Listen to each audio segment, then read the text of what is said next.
नमस्कार दोस्तों, आप सभी का स्वागत है मेरे चैनल स्विगीज़ वर्ल्ड में। दोस्तों, आज हम इस वीडियो में बात करेंगे पुत्रदा एकादशी 2021 में कब मनाई जाएगी और इसकी पूजा विधि क्या है और इसके महत्व के बारे में बात करेंगे। तो चलिए फिर वीडियो को शुरू करते हैं। दोस्तों, श्रावण मास के शुक्ल पक्ष की एकादशी तिथि इस बार 18 अगस्त दिन बुधवार तड़के 3:20 से शुरू होगी, जबकि समापन उसी दिन देर रात 1:05 पर होगा। इसके चलते पुत्रदा एकादशी व्रत 18 अगस्त को रखा जाएगा। इस दिन विधि विधान से की गई उपासना मनवांछित फल देने वाली होती है। जो श्रद्धालु एकादशी व्रत करते हैं उन्हें एक दिन पहले ही अर्थात दशमी तिथि की रात से ही व्रत का नियम मानना शुरू कर देना चाहिए।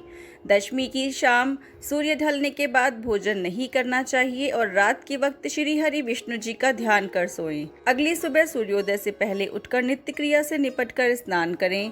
गंगा जल है तो पानी में उसे मिलाकर नहाना चाहिए और स्वच्छ कपड़े पहने पूरे दिन हरि का ध्यान रखें। पूजा के लिए विष्णु जी की फोटो के सामने दीप जलाकर व्रत संकल्प लें और विधि विधान से कलश स्थापना करें। कलश को लाल कपड़े से बांधकर पूजा करें। श्री हरि की प्रतिमा रखकर स्नान आदि कर शुद्ध और नया वस्त्र पहनाएं। धूप दीप आदि से पूजा अर्चना और आरती करें। नैवेद्य और फलों का भोग लगाकर प्रसाद बांटें। श्री हरि विष्णु को सामर्थ्य के अनुसार फल फूल नारियल पान सुपारी लौंग बेर आंवला आदि अर्पित करें। पुत्रदा एकादशी व्रत में पूरे दिन निराहार रहकर शाम को कथा आदि सुनने के बाद फलाहार करना चाहिए। दूसरे दिन ब्राह्मणों को भोजन और दान दक्षिणा आदि करने का प्रावधान है।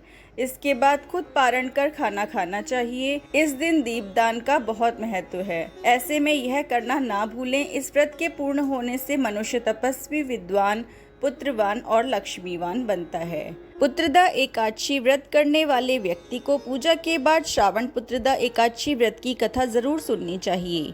ऐसा करने से व्रत पूर्ण होता है और मनोकामनाएं पूरी होती हैं। अब आप इस कथा को शांतिपूर्वक सुनिए। इसके सुनने मात्र से ही वायपेयी यज्ञ का फल मिलता है। द्वापर युग के आरंभ में महिष्मती नाम की एक नगरी थी, जिसमें महीजीत नाम का राजा राज्य करता था। लेकिन पुत्रहीन होने के कारण राजा को राज्य सुखदायक नहीं लगता था। उसका मानना था कि जिसके संतान ना हो उसके लिए यह लोक और परलोक दोनों ही दुखदायक होते हैं।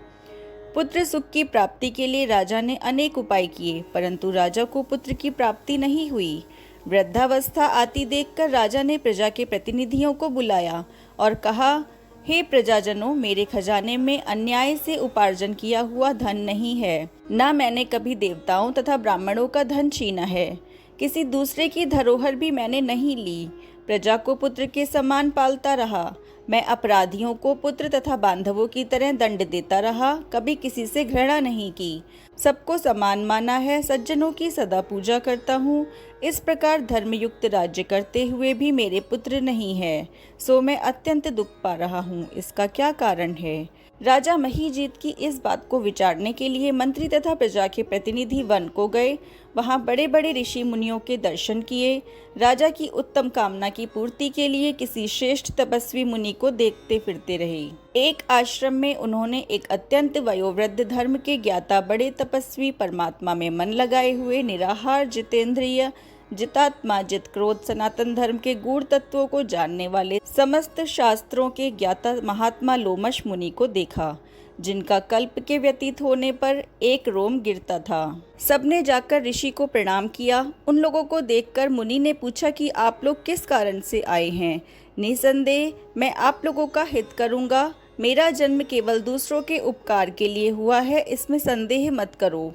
लोमश ऋषि के वचन सुनकर सब लोग बोले, हे महर्षि, आप हमारे बात जानने में ब्रह्मा से भी अधिक समर्थ हैं, अतः आप हमारे इस संदेह को दूर कीजिए। महिष्मती पुरी का धर्मात्मा राजा महीजीत प्रजा का पुत्र के समान पालन करता है, फिर भी वह पुत्रहीन होने के कारण दुखी है। उन लोगों ने आगे कहा कि हम लोग उसकी प्रजा हैं, अतः उसके दुख से हम भी दुखी हैं। आपके दर्शन से हमें पूर्ण विश्वास है कि हमारा यह संकट अवश्य दूर हो जाएगा, क्योंकि महान पुरुषों के दर्शन मात्र से अनेक कष्ट दूर होते हैं। अब आप कृपा करके राजा के पुत्र होने का उपाय बतलाएं। यह वार्ता सुनकर ऋषि ने थोड़ी देर के लिए नेत्र बंद किए और राजा के पूर्व जन्म का वृतांत जानकर कहने लगे कि यह राजा पूर्व जन्म में एक निर्धन वैश्य था। निर्धन होने के कारण इसने कई बुरे कर्म किए। यह एक गांव से दूसरे गांव व्यापार करने जाया करता था। एक समय ज्येष्ठ मास के शुक्ल पक्ष की द्वादशी के दिन मध्याह्न के समय जबकि वह 2 दिन से भूखा प्यासा था, एक जलाशय पर जल पीने गया। उसी स्थान पर एक तत्काल की ब्याही हुई प्यासी गौ जल पी रही थी।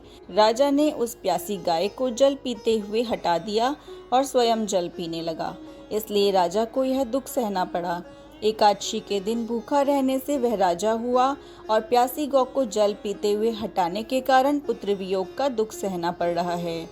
ऐसा सुनकर सब लोग कहने लगे कि हे ऋषि, शास्त्रों में पापों का प्रायश्चित भी लिखा है, अतः जिस प्रकार राजा का यह पाप नष्ट हो जाए, आप ऐसा उपाय बताइए। लोमश मुनि कहने लगे कि श्रावण शुक्ल पक्ष की एकादशी को, जिसे पुत्रदा एकादशी भी कहते हैं, तुम सब लोग व्रत करो, रात्रि को जागरण करो। इससे राजा का यह पूर्व जन्म का पाप अवश्य नष्ट हो जाएगा, साथ ही राजा को पुत्र की अवश्य प्राप्ति होगी। लोमश ऋषि के ऐसे वचन सुनकर मंत्रियों सहित सारी प्रजा नगर को वापस लौट आई और जब श्रावण शुक्ल एकादशी आई तो ऋषि की आज्ञा अनुसार सबने पुत्रदा एकादशी का व्रत और जागरण किया। इसके पश्चात द्वादशी के दिन इसके पुण्य का फल राजा को दिया गया। उस पुण्य के प्रभाव से रानी ने गर्भ धारण किया और प्रसव काल समाप्त होने पर उसे एक बड़ा तेजस्वी पुत्र उत्पन्न हुआ।